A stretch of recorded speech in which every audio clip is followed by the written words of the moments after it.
मानवाचा इतिहास पाहिला तर त्याला सतत संकटांना तोंड द्यावं लागलेलं आहे. परंतु मानवाने त्या संकटाला तोंड देऊन त्याच्यावर मात केली आणि आपला विकास करून घेतला. आज आपण ज्या संकटातून जात आहोत त्याचा एक विपरीत परिणाम सर्वांच्या मनावर होत आहे. विशेषतः विद्यार्थ्यांच्या मनावर त्याचा परिणाम होणं साहजिक आहे. परंतु अशावेळी आपण काही गोष्टींचा जर विचार केला तर संकट हे एक संधी असतं, ही गोष्ट आपल्याला पटेल. उदाहरणच द्यायचे झाले तर मागच्या शतकामध्येही अशी अनेक संकटं येऊन गेली. मला आठवतं की मी ज्यावेळेस लहान होतो त्यावेळेस अष्टग्रही म्हणून एक संकट आलं होतं. म्हणजे 8 ग्रह एकाच रांगेत आले होते आणि त्यावरून अशी एक समजूत झाली होती की संपूर्ण जगाचा नाश होणार आहे.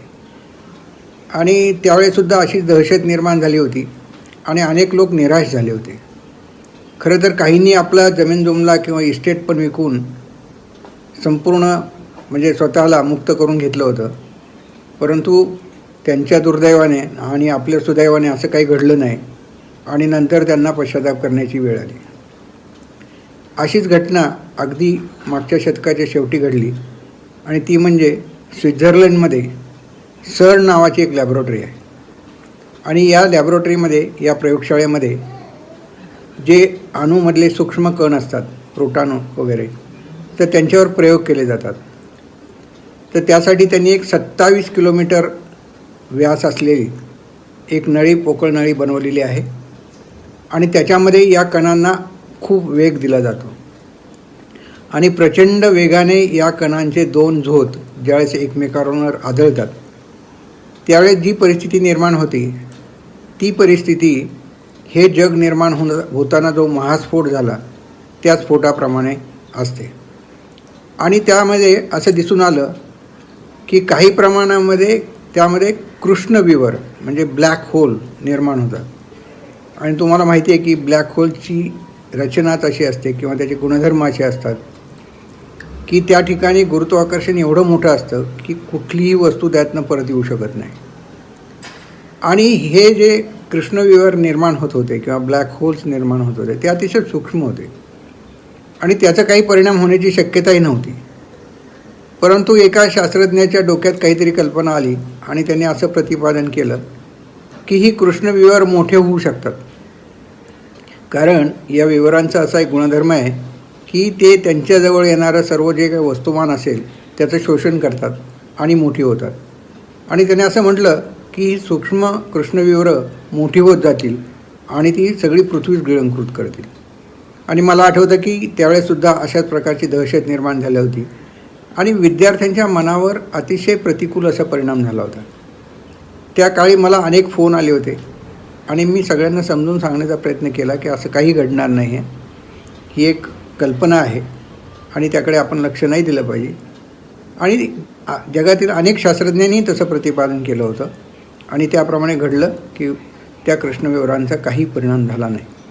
परंतु त्या काळामध्ये लोकांची जी मानसिक स्थिती झाली होती ती स्थिती मात्र फार भीतीदायक होती, असं म्हणजे तो एक माझा अनुभव आहे. परंतु प्रतिकूल काळामध्ये सुद्धा अनेकांनी जे काम केलेलं आहे ते खूप प्रेरणादायी आहे.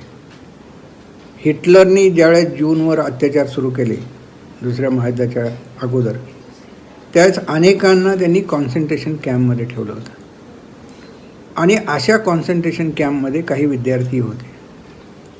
पहा की ज्या ठिकाणी दुसऱ्या दिवशी आपण जिवंत असू किंवा नसू याची शाश्वती नाही, अशावेळी त्या कॉन्सन्ट्रेशन कॅम्पमध्ये काही शिक्षकांनी त्या विद्यार्थ्यांना शिकवलं आणि विशेष म्हणजे ते विद्यार्थी शिकले आणि त्याचा परिणाम असा झाला की काही काळानंतर त्यांची त्या कॉन्सन्ट्रेशन कॅम्पमधून सुटका झाली आणि त्या ठिकाणी शिकलेले विद्यार्थी हे पुढे फार मोठे शास्त्रज्ञ झाले.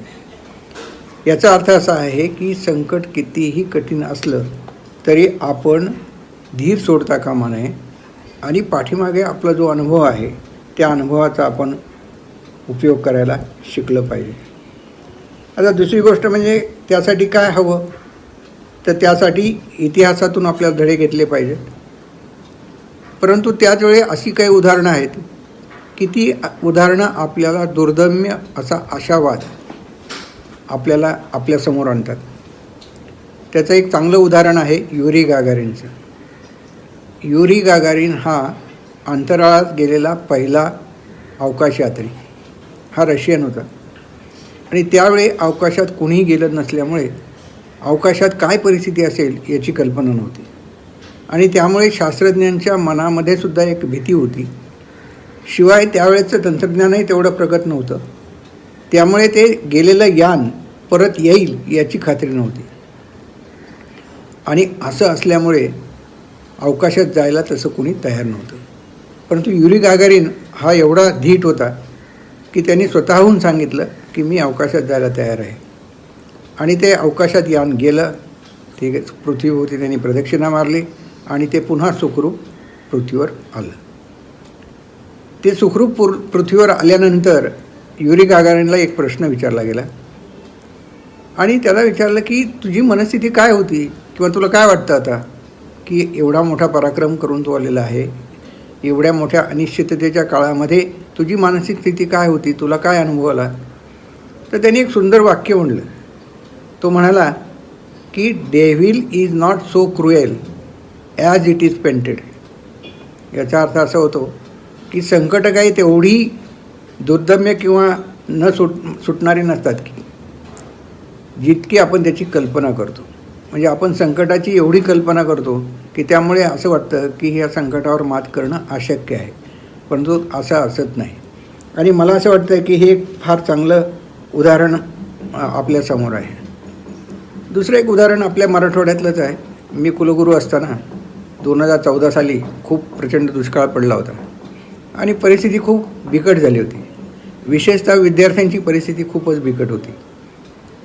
अशा वेळी शिक्षण सुरू ठेवायचं का नाही हा खूप मोठा प्रश्न विद्यार्थ्यांपुढे होता. आणि त्यावेळी मला असं वाटलं की आपण जर एक 3-4 महिने जर तटून राहिलो आणि याला तोंड दिलं तर पुढचा काळ हा निश्चितपणे चांगला असेल. आणि त्या दृष्टीने मी तयारी केली आणि अनेक ठिकाणाहून मदत मिळाली. विशेष म्हणजे पहा की आपल्या जवळच्या माणसांनी मदत केली नाही, तर ही मदत मुंबईहून आली. आणि ही एक गोष्ट आपण ध्यानात ठेवली पाहिजे की संकटामध्ये मदत करणारे असतात आणि आपण जर आपला धीर खचू दिला नाही आणि आपण जर आपलं काम व्यवस्थित केलं तर आपल्याला पुढे त्याचा लाभ होतो. अनेक जण मला विचारायचे की तुम्ही एवढे ऑप्टिमिस्टिक कसे काय आहात, तुम्हाला का वाटतं की पुढच्या वर्षी पाऊस पडेल. तर मी म्हणतो की पाऊस हा पडणारच आहे. म्हणजे असं अनेक वेळा झालेलं आहे, अनेक आवर्षणं आलेली आहेत, पण त्यानंतर पाऊस हा पडलेलाच आहे आणि आताही निश्चित पाऊस पडेल. आणि तसंच झालं. 2015 साली अतिशय सुंदर असा पाऊस पडला. परंतु विद्यार्थ्यांनी आपला धीर खचू न दिल्यामुळे त्यांचं शिक्षण पुढे चालू राहिलं. आणि मला असं वाटतं की हा एक चांगला धडा आहे आणि तो आपण शिकला पाहिजे. संकटाला सामोरं जावंच लागतं, संकटाला भिवून चालत नाही. कारण जर संकटाला आपण भिलो तर आपली प्रगती होणं अशक्य आहे. कारण प्रत्येक माणसाच्या जीवनामध्ये आता आपल्या सर्वांच्या पुढे हे संकट आलेलं आहे, परंतु आपण जर आपल्या प्रत्येकाच्या जीवनाचा विचार केला तर प्रत्येकजण हा कुठल्या ना कुठल्या तरी संकटामधनं पुढे गेलेला असतो. त्याला अडचणी आलेल्या असतात. मग ती आर्थिक अडचण असेल, शारीरिक अडचण असेल, व्याधी असेल, काही असेल, परंतु तो प्रत्येकजण त्याच्यावर मात करून पुढे गेलेला आहे आणि त्याचा अनुभव आपण घेतलाच पाहिजे. दुसऱ्या महायुद्धाच्या काळामध्ये तुम्हाला माहिती आहे की ज्यू जे शास्त्रज्ञ होते तर हिटलरने त्यांचा छळ सुरू केला आणि मग त्यांना काही पर्याय उरला नाही, परंतु त्यांनी निर्धार केला होता की आपण या संकटाला तोंड द्यायचं. आणि आईन्स्टाईनसारखं शास्त्रज्ञ असतील किंवा मॅक्स बॉर्न, हा मॅक्स बॉर्न शास्त्रज्ञ त्या काळामध्ये भारतात येऊन राहिले होते. म्हणजे इंडियन इन्स्टिट्यूट ऑफ सायन्समध्ये आपले सर CV रामन डायरेक्टर होते, अर्थातच त्यांना नोबेल प्राईज होतं. तर मॅक्स बॉर्न त्यांच्याकडे येऊन काम करत होते. म्हणजे विचार करा की जर्मनीमधल्या अतिशय प्रगत देशामध्ये असलेला शास्त्रज्ञ कठीण काळामध्ये भारतात येऊन संशोधन करत होता. आणि तुम्हाला माहिती आहे की ह्या मॅक्स बॉर्नला पुढे नोबेल प्राईज मिळालं. म्हणजे संकटाशी सामना करणं हे अतिशय महत्त्वाचं असतं, कारण काळ हा निघून जातो. आता जरी वाईट काळ असला तरी पुढे हा चांगला काळ येण्याची निश्चितपणे शक्यता असते. आईन्स्टाईनच्या बाबतीत तेच झालं. आईन्स्टाईनला जर्मनीचा खूप अभिमान होता आणि त्याला असं वाटत होतं की जर्मन लोक जीवावर अत्याचार करणार नाहीत, ते हिटलरला मदत करणार नाहीत. पण तसं घडलं नाही. जर्मन लोकांनीसुद्धा हिटलरला प्रोत्साहन दिलं किंवा मदत केली आणि त्याचा परिणाम असा झाला की जीवावर अतिशय म्हणजे खूप अत्याचार झाले आणि आईन्स्टाईनसारख्या शास्त्रज्ञाला जर्मनी सोडून अमेरिकेत जावं लागलं. अनेक वेळा त्याला बेल्जियमसारख्या देशामध्ये लपून राहावं लागलं. परंतु आईन्स्टाईनची कीर्तीच एवढी मोठी होती की तो कुठेच लपून राहू शकत नव्हता. तो ज्या ज्या शहरामध्ये जाऊन राहायचा तिथे लोक त्याला ओळखायचे आणि त्याच्यामुळे नाईलाजाने त्याला अमेरिकेत जावं लागलं. आणि अमेरिकेत गेल्यानंतर काय घडलं पहा की त्यांनी या जीवशास्त्रज्ञांनी मिळून अमेरिकेच्या राष्ट्राध्यक्षाला असं सांगितलं की जर हिटलरनी अणुबॉम्ब बनवला तर जग हे बेचिराख होईल आणि त्यामुळे आपण अणुबॉम्ब बनवला पाहिजे. आणि त्यातून मॅनहॅटन प्रोजेक्ट पुढे आलं, त्यातनं अणुबॉम्ब बनले आणि तुम्हाला माहिती आहे की त्याचा वापर शेवटी नागासाकी आणि हिरोशिमावर झाला. हे का घडलं? हे 2 कारणांमुळे घडलं. एक तर संकट निर्माण झालं होतं, त्या संकटाला तोंड देण्यासाठी शास्त्रज्ञांनी जो मार्ग पत्करला त्याच्यातून ह्या गोष्टी घडल्या. म्हणजे काही गोष्टी अनिष्ट पण घडू शकतात याचा आपण विचार केला पाहिजे आणि असं घडू नये याची खबरदारी आपण घेतली पाहिजे. आपण मार्ग बदलण्याची ताकद आपल्याला ठेवली पाहिजे. जर एखादा मार्ग बंद झाला तर त्याला पर्यायी मार्ग आपण शोधलाच पाहिजे आणि ही शोधण्याची ताकद आपल्यात असते. ही मादाम मेरी क्युरीने आपल्याला दाखवून दिलं. मादाम मेरी क्युरींनी ज्या काळामध्ये संशोधन केलं त्या काळामध्ये स्त्रियांना संशोधन करण्याची परवानगी नव्हती. म्हणजे त्या एका छोट्या देशामधून ज्यावेळेस फ्रान्समध्ये आल्या त्यावेळेस त्यांना संशोधन करू नका असं सांगितलं होतं किंवा संशोधन करण्यासाठी त्यांना खूप धडपड करावी लागली, अतिशय कठीण अशी कामं करावी लागली, अनेक वेळा अवहेलना सहन करावी लागली. परंतु ह्या सर्वातून त्यांनी मार्ग काढला. तुम्हाला कल्पनाही येणार नाही किंवा आपण कल्पनाही करू शकत नाही की संशोधन करत असताना त्यांना जी शिष्यवृत्ती मिळत होती ती एवढी तुटपुंजी होती की त्यांना 2 वेळचं जेवण मिळणं अशक्य होतं. परंतु त्यांनी धीर सोडला नाही आणि तुम्हाला माहिती आहे की त्यांनी इतिहास रचला. म्हणजे एका स्त्रीने 2 नोबेल प्राईज मिळवणं ही साधी गोष्ट नाही. मादाम मेरी क्युरींना 2 वेळा नोबेल पारितोषिक मिळालेलं आहे आणि असं असूनही शेवटपर्यंत काम करत राहिले. म्हणजे त्यांनी कधी म्हणजे नोबेल प्राईज मिळालं म्हणून काम थांबवलं का? नाही. आणि ही प्रेरणा कुठून मिळाली त्यांना की समाजासाठी आपण काहीतरी केलं पाहिजे, समाजाचा आपण देण लागतो. आपण संकटातून पुढे गेलो याचा अर्थ पुढे जाऊन ऐशाराम करावा असा अजिबात नाही आणि हे आपण ध्यानात ठेवलं पाहिजे. कारण कित्येक वेळा आपण खूप आळवे होतो किंवा आपण स्वतःचं समर्थन करायला लागतो किंवा पुढे आपण सांगत राहू की आम्ही करोनासारख्या महान संकटाला तोंड दिलेलं आहे, आम्ही आता कशाला काम करायचं. तर असं होऊन चालत नाही. कारण जीवन जगताना आपल्याला काम करणं अत्यंत आवश्यक आहे आणि त्यामध्ये कुठल्याही प्रकारची हायगाई आपण करता कामा नये हे आपण लक्षात ठेवलं पाहिजे. आता संकटाला सामना करण्यासाठी 2 गोष्टी असतात. त्याला आपण ज्यावेळेस आपण प्राण्यांचा अभ्यास केला गेला त्यावेळेस असं दिसून आलं की ज्यावेळेस प्राण्यांवर संकट येतं त्यावेळेस ते दोन गोष्टी करतात. एक तर फाईट किंवा फ्लाईट. फाईट म्हणजे मुकाबला करणं आणि फ्लाईट म्हणजे पळून जाणं. आता मुकाबला करायचा का पळून जायचं? आता ही गोष्टसुद्धा तारतम्याने ठरवावी लागते. म्हणजे कुठली एक गोष्ट आततायीपणे करून चालत नाही. ज्यावेळेस तुम्हाला मुकाबला करणं शक्य आहे त्यावेळेस मुकाबला करायचा. ज्यावेळेस मुकाबला करणं शक्य नाही त्यावेळेस तिथनं निघून जाणं हे सोयीस्कर असतं. आता करोनासारख्या विषाणूला आपण ज्यावेळेस तोंड देतो त्यावेळेस त्याचे गुणधर्म आपल्याला माहीत नाही, त्याचं लागण कशी होते हे आपल्याला माहीत नाही आणि त्याच्यावर औषध नाही, लस नाही. अशा वेळी त्याच्यापासून दूर राहणं हे शहाणपणाचं आहे. जर आपण आततायीपणा करून त्याच्याशी लढा द्यायला गेलो तर एखाद्या जीव गमावून बसण्याची शक्यता आहे. आणि नुसतं स्वतःचं नाही तर तुमच्या शेजारी जे लोक आहेत, तुमचे जे आप्तजन आहेत, तुमचे जे मित्र आहेत त्यांचाही जीव आपण धोक्यात आणू शकतो. आणि त्यामुळे मानवाला जी बुद्धी दिलेली आहे त्याचा आपण उपयोग करायला पाहिजे. पण कधीकधी मानव हा बुद्धीचा उपयोग करत नाही, हे पण दिसून आलं आहे. त्याचं उदाहरण म्हणजे ज्यावेळेस श्रीलंकेमध्ये सुनामी आली होती. तुम्हाला माहिती आहे की श्रीलंकेमध्ये काही वर्षापूर्वी सुनामी आली आणि त्याच्यामुळे प्रचंड लाटा निर्माण झाल्या आणि त्या लाटांमुळे समुद्रकिनाऱ्याच्या जवळ आसपास जी लोक होते किंवा प्राणी होते तर त्या प्राण्यांचं म्हणजे प्राणी त्याच्यामध्ये गमवावे लागले प्राण्यांना. पण गंमत पहा की ह्याच्यामध्ये जास्त मानवाची जीवितहानी झाली, प्राण्यांची नाही. म्हणजे एक घटना अशी घडली की काही डॉक्टरांचा एक ग्रुप तिथे निरीक्षण करण्यासाठी गेला होता आणि तो किनाऱ्यावर होता. किनाऱ्यावर ज्यावेळेस ओहोटी आली त्यावेळेस ती नेहमीची ओहोटी नव्हती, ती सुनामीमुळे निर्माण झालेली ओहोटी होती. हे प्राण्यांच्या लक्षात आलं आणि हत्तीसारखे प्राणी हे दूर निघून गेले.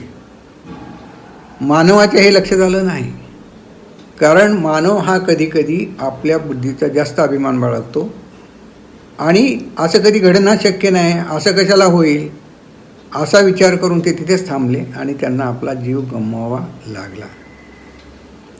आणि म्हणून ज्यावेळेस संकट येतात त्यावेळेस आपण तारतम्याने वागणं अतिशय आवश्यक आहे.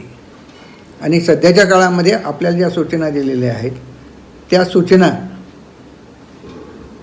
आपण पाळल्या पाहिजेत आणि त्या जर पाळल्या तर त्या आपल्या हिताच्या आहेत आणि समाजाच्या पण हिताच्या आहेत. मग याचा उपयोग कसा करायचा, म्हणजे ज्यावेळेस आपल्याला कुठलंही काम नाही आहे, आपण बाहेर पडू शकत नाही घराबाहेर, तर ह्या वेळेचा आपण उपयोग केला पाहिजे. असं अनेक जण म्हणतात की तुमच्या क्षमता वाढवण्यासाठी या वेळेचा उपयोग केला पाहिजे. मग कुठल्या क्षमता वाढवता येतील? अनेक क्षमता आपल्याला वाढवता येतात. आपण चांगलं वाचन करू शकतो, आपण चांगलं लेखन करू शकतो, आपण चांगली व्याख्यानं ऐकू शकतो, आपण चांगली नाटकं ऑनलाईन बघू शकतो किंवा एखादं कौशल्य आपण आत्मसात करू शकतो. आणि हीच वेळ आहे, म्हणजे ही एक संधी आहे. आणि जर तुम्ही असं कराल तर हे संकट नाहीसं झाल्यानंतर ते होणारच आहे, त्यानंतर तुम्हाला या क्षमता उपयोगात आणता येतील आणि ते एक तुमची खूप मोठी उपलब्धी असेल. आणि आपण संकटाचा योग्य उपयोग केला हेही त्यातनं सिद्ध होईल. आणि मला असं वाटतं की हा एक खूप मोठा धडा आहे आणि तो आपण सर्वांनी घेतला पाहिजे. आणि याच्यामध्ये लहान मोठ्याचा संबंध नाही, म्हणजे माझं आता वय 60च्या पुढे झालं म्हणून मी शिकणार नाही असं काही त्यामध्ये नसतं. कारण शिकण्याला काही मर्यादा नसतात, शिकण्याला काही वय नसतं. शिकण्यासाठी फक्त जिद्द, कुतूहल तुमच्या मनामध्ये पाहिजे, कष्ट घेण्याची तयारी पाहिजे आणि त्याचा आनंद लुटण्याची तुमची तयारी पाहिजे. या गोष्टी असतील तर तुम्ही कुठल्याही वयामध्ये कुठली गोष्ट शिकू शकता. आता पहा की आपण ऑनलाईन शिक्षणाचा खूप वर्ष विचार करत होतो आणि त्याच्यावर अनेक व्याख्यानं आपण ऐकलेली असतील, अनेक तज्ज्ञांची भाषणं ऐकली असतील, त्यात उलटसुलट गोष्टी पण आपण ऐकलेल्या असतील, पण त्याकडे काही फारसं लोकांनी लक्ष दिलं नव्हतं. करोनाचं ज्यावेळेस संकट आलं आणि ज्यावेळेस सर्व हालचाली बंद झाल्या त्यावेळेस आता ऑनलाईन शिक्षणाला एकदम महत्त्व प्राप्त झालं आहे. आता ऑनलाईन शिक्षणाचे फायदे आहेत तसे तोटे पण आहेत, परंतु आपण फायदे लक्षात घेऊन त्याचा जास्तीत जास्त उपयोग करायला पाहिजे. आता मी तुम्हाला जे व्याख्यान देतो आहे हा त्याचाच एक भाग आहे की एरवी मी असं व्याख्यान याच्यावर दिलं नसतं किंवा व्हिडिओद्वारे व्याख्यान देण्याची माझ्यावर पाळी पण आली नसती. परंतु आज परिस्थिती अशी आहे की आपण एकमेकांना भेटू शकत नाही, तरीसुद्धा आपल्याला एकमेकांशी संवाद साधायचा आहे आणि हे संवाद साधण्याचं हे एकमेव साधन आहे. त्याचा आपण योग्य प्रकारे उपयोग केला पाहिजे. याचा उपयोग शिक्षणासाठी सुद्धा होऊ शकतो, चांगल्या प्रकारे होऊ शकतो, परंतु त्याच्यामध्ये काही पथ्य पाळणं आवश्यक आहे. आणि ती पथ्य जर आपण पाळली तर मला असं वाटतं की आपल्याला करोना हे एक संकट न राहता एक संधी निर्माण होणार आहे. कारण आता असं म्हटलं जातं की नवीन ज्याला निकष म्हणतो, न्यू नॉर्मल्स तयार होत आहेत. म्हणजे आतापर्यंत शिक्षणाविषयी आपण ज्या प्रकारे विचार करत होतो त्यापेक्षा वेगळ्या प्रकारे आपला विचार करावा लागेल. आणि तो वेगळा विचार असा आहे की ऑनलाईनद्वारे आपण माहितीचं आदानप्रदान करू शकतो. विद्यार्थ्यांना हवी तेवढी हवी त्यावेळी माहिती उपलब्ध करून देऊ शकतो आणि त्यामुळे विद्यार्थ्यांनी त्या माहितीचा उपयोग करून स्वतः शिकण्याची जर वृत्ती ठेवली तर महाविद्यालयामध्ये त्यांना जास्तीत जास्त वेळ हा कार्यानुभवासाठी देता येईल किंवा कौशल्य विकासासाठी देता येईल. हा त्यातला फायदा आहे. शिक्षकांच्या दृष्टिकोनातून असं आहे की शिक्षक आतापर्यंत ज्या प्रकारे शिकवत होते त्या प्रकारे शिकवून आता चालणार नाही, तर आपल्याला शिकवण्याची पद्धत बदलली पाहिजे. शिक्षणामध्ये आपल्याला कौशल्य विकासाचा अंतर्भाव करणं आवश्यक आहे आणि मी जसं योजना राबवली होती की 1 टीचर 1 स्किल, एक शिक्षक एक कौशल्य. प्रत्येक शिक्षकाकडे किमान एक कौशल्य असणं आता आवश्यक ठरणार आहे, कारण विद्यार्थी त्यासाठीच शिक्षकांकडे येणार आहे. हा एक भाग झाला. दुसरं म्हणजे विषय शिकवताना पूर्वीच्या पद्धतीने आपल्याला विषय शिकवता येणार नाही, कारण केवळ माहिती देऊन विषय शिकवला जात नाही. विद्यार्थ्यांकडे माहिती असेल, तुम्ही त्या विषयाला खोलवर जाऊन त्यांचं जर समज आहे किंवा त्यांचं जी अंडरस्टँडिंग आहे ते जर तुम्ही वाढवलं तर शिक्षकांची किंमत राहणार आहे. त्यामुळे शिक्षकांना व्यासंग वाढवावा लागेल आणि तो व्यासंग जर वाढवला तरच यापुढे शिक्षकांची दडगत राहणार आहे. अनेक ठिकाणी असे बोललं जातं की यापुढे शिक्षकांचं अस्तित्वच राहणार नाही, तर तसं काही नाही. शिक्षक हा रामायण महाभारतापासून आहे, मागे होता, पुढेही राहील. फक्त शिक्षकाने काय करावं याच्यामध्ये मात्र निश्चितपणे बदल होईल आणि तो बदल चांगला आहे आणि तो आपण स्वीकारला पाहिजे. कारण शिक्षकांना दुसरी एक जबाबदारी, ऑनलाईन शिक्षण हे शिक्षकांनाही कधी कधी खूप सोपं वाटतं, पण ते तेवढं सोपं आहे का? नाही. कारण ज्यावेळेस मी एखादी गोष्ट ऑनलाईन करतो त्यावेळेस माझ्याकडे कोण पाहत आहे याच्यावर माझा काहीही नियंत्रण नसतं. म्हणजे वर्गामध्ये फक्त विद्यार्थी आपल्याकडे बघत असतात, ऑनलाईनमध्ये पालक किंवा इतर लोकही तुमचं शिकवणं बघणार आहेत. आणि हे होत असताना तुम्हाला खूप मोठी काळजी घेणं आवश्यक आहे. आता तसे प्रश्न निर्माण झाले दिल्लीला की पालकांनी शिक्षकांवर टीका केलेली आहे की शिक्षकांचं प्रोनाऊन्सिएशन, उच्चार बरोबर नाही, शिक्षक चुका करतात, शिक्षक स्पेलिंग मिस्टेक करतात. म्हणजे सगळ्या बाजूने तुमच्याकडे लक्ष जाणार आहे आणि त्या प्रकारे आपण आपलं व्यक्तिमत्व विकसित करणं हे आवश्यक ठरणार. त्याला वेळ लागेल, काही हरकत नाही, कारण आपण हे प्रथमच करत आहोत, त्यामुळे काही चुका होणं साहजिक आहे. असं असलं तरीसुद्धा आपल्याला त्यात सुधारणा करत राहावं लागेल आणि हे एक मोठं आव्हान आपल्याला पेलायचं. आणि विद्यार्थ्यांच्या दृष्टिकोनातून त्यांनी पार्टिसिपेटिव्ह लर्निंग केलं पाहिजे, म्हणजे शिक्षणामध्ये त्यांचा सहभाग वाढला पाहिजे. शिक्षणामध्ये सहभाग नाही वाढला तर त्यांचं शिक्षण पूर्ण होणार नाही. शिकवणं ही शिक्षकांची जबाबदारी नाही, तर तुम्हाला शिकण्याला मदत करणं ही शिक्षकांची जबाबदारी आहे आणि हे विद्यार्थ्यांनी ध्यानात घ्यावं लागेल. कारण यापुढे तुम्ही न शिकण्याची जबाबदारी ही शिक्षकांवर टाकता येणार नाही, ती तुमची स्वतःची जबाबदारी असेल. आणि नवीन शैक्षणिक धोरणामध्ये अशा अनेक गोष्टी आपल्याला पाहायला मिळतील आणि त्याचा आपल्याला स्वीकार करावा लागेल. आणि ह्या गोष्टींचं चिंतन करण्याची वेळ हीच वेळ आहे. म्हणजे आता आपल्याला वेळ आहे, आपण त्यासाठी वेळ देऊ शकतो. तर प्रत्येकाने ह्या गोष्टी समजून घ्याव्यात, धीर धरावा, कुठल्याही गोष्टीने घाबरून जाऊ नये आणि आपण स्वतःची बुद्धी वापरून आपल्याला ह्या संकटातून आणि इतरांना या संकटातून बाहेर येण्याची कशी मदत करता येईल याचा पुरेपूर आपण विचार करून फायदा घेतला पाहिजे. तर मला खात्री आहे की हे काही दिवसातच हे संकट आता आपणाकडून जाईल आणि आपण पुन्हा एकदा नव्या जोमाने, नव्या जोशाने या जीवनाला सामोरं जाणार आहोत आणि त्यावेळेस हा एक मोठा अनुभव आपल्या काठीशी असेल. तर अशा वेळी अशा प्रकारचे उपक्रम चालवणं ही खूप एक चांगली आनंददायी गोष्ट आहे, उपयुक्त अशी गोष्ट आहे.